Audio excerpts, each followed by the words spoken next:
ঘটনা ঘটে না ঘটে যায়।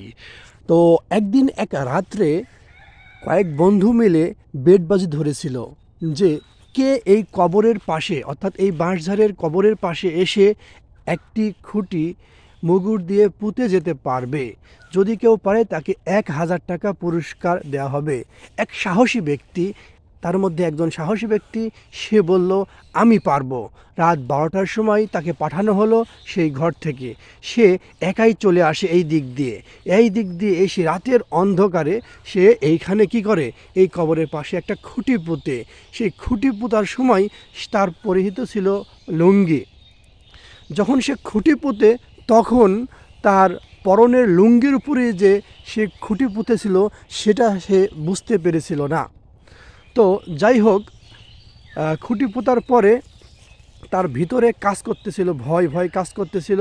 সে যদিও রাতের অন্ধকারে এই দিক দিয়ে আসছিল, আসার পরে সে একা একা এখানে খুঁটি পুঁতেছিল, কিন্তু তার ভিতরে ছিল ভয়। কিন্তু তার 1,000 টাকার লোভে সে ভয়টাকে উপেক্ষা করে সে খুঁটি পুঁততেছিল। তো যখন সে খুঁটি পোঁতা হয়ে গেল তখন সে ভয়ে সেখান থেকে দৌড় মেরে যায় তাদের কাছ থেকে 1,000 টাকা নিয়ে নিবে।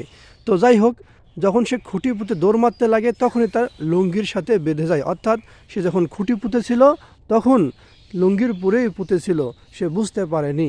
তো সেখানেই সে বেঁধে যাওয়ার কারণে সে অজ্ঞান হয়ে যায়, অজ্ঞান হয়ে সে পড়ে যায়। তো একটা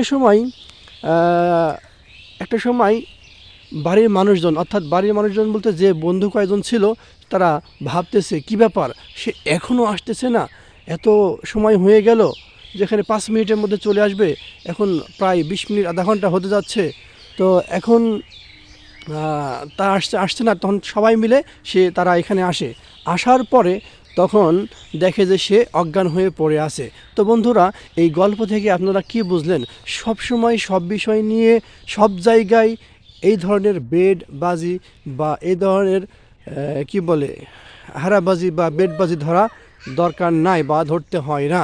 কেউ যদি ধরে ফেলেন, দেখা যাবে যে নিজের অজান্তেই এরকম ভুলে নিজেরাই হয়তোবা বড় ধরনের বিপদ আপদের সম্মুখীন হতে পারেন।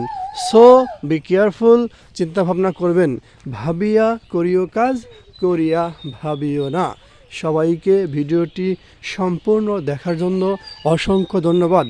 নেক্সট টাইমে আরও অন্যান্য ভিডিও পেতে আমাদের চ্যানেলটি সাবস্ক্রাইব করে রাখুন আর বেল বাটনটি অন করে দিন।